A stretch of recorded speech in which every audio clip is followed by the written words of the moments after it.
Selamat datang kembali di buku Sebuah Seni untuk Bersikap Bodo Amat. Kali ini kita akan melanjutkan untuk menjelaskan kesimpulan dari halaman 67 sampai seterusnya. Nah, di sini kita akan bertemu dengan istilah istimewa. Tahukah teman-teman bahwa sebenarnya di dunia ini kita biasa-biasa saja. Memang misalnya kita mempunyai keahlian di suatu bidang dan kita istimewa di bidang tersebut. Namun percayalah, tentu kita menjadi orang rata-rata atau bahkan bisa menjadi orang di bawah rata-rata pada bidang lainnya. Semua ini terjadi karena kita memiliki batasan. Nah, kemudian apa yang harus kita bahas tentang ekstrim dan juga apa yang harus kita bahas tentang keistimewaan?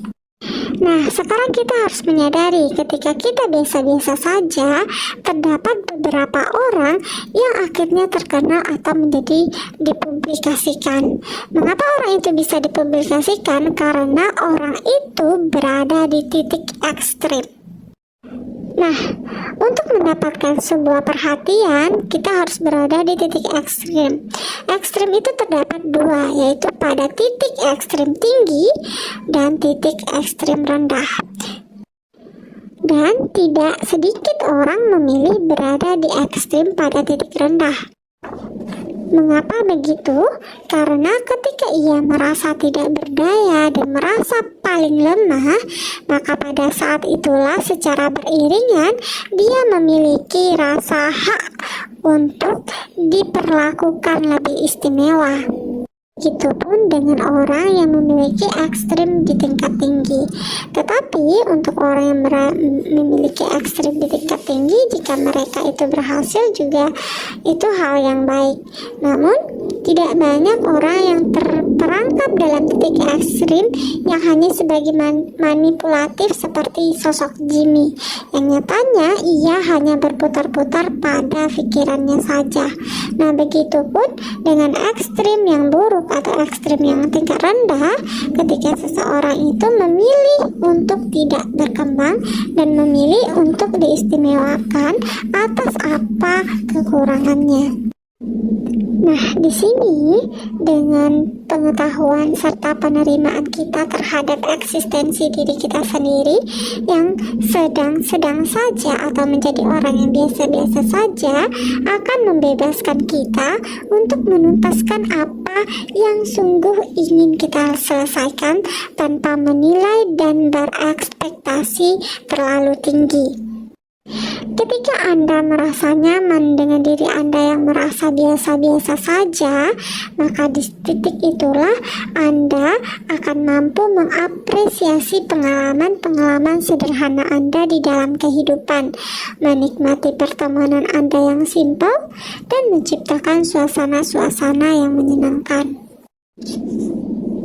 Nah, ketika kita sadar kita itu adalah orang yang biasa-biasa saja, tidak pula menutup kemungkinan kebanyakan orang yang merasa biasa-biasa saja, effortnya untuk mendapatkan sesuatu akan lebih besar daripada orang yang merasa diistimewakan, baik dia merasa diistimewakan dalam titik rendah ataupun pada keistimewaan dalam titik tinggi, yaitu pada lingkaran ekstrem tadi.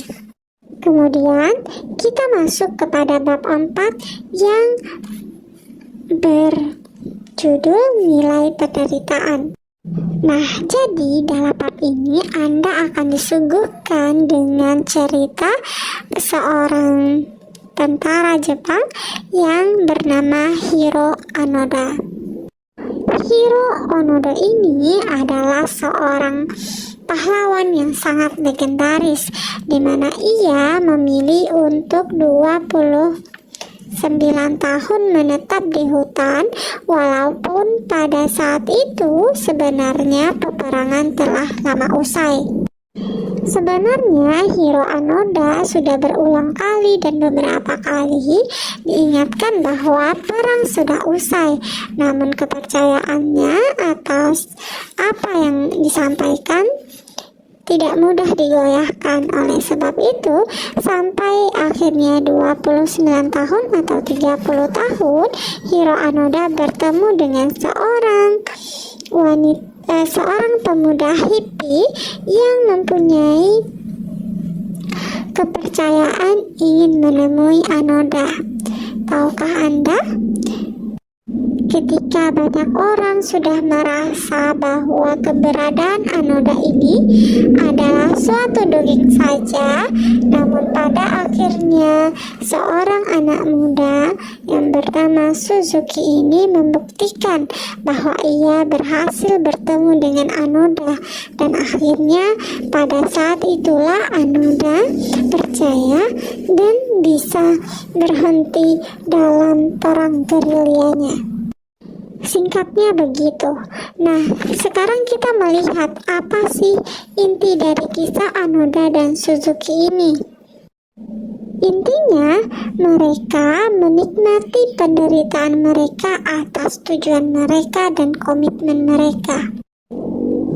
Tahukah Anda, di sini kita dapat mempunyai pelajaran bahwa Anoda dan juga Suzuki memiliki penderitaannya masing-masing. Ketika Anoda memilih untuk menderita demi kesetiaannya terhadap kekaisaran yang sudah musnah, dan kemudian Suzuki memilih penderitaannya demi sebuah petualangan meski penuh dengan resiko. Nah, keduanya ini tentu menderita, namun mereka menemukan makna di dalam penderitaannya. Sebenarnya segala sesuatunya adalah sebuah penderitaan. Misalnya nih, ketika kamu ingin untuk memiliki tubuh ideal, maka kamu harus menikmati penderitaan untuk latihan gym.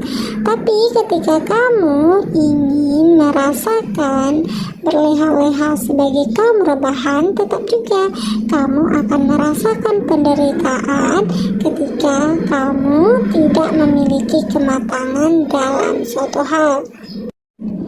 Semuanya adalah penderitaan, tergantung kepada kamu memilih penderitaan yang bermakna untukmu.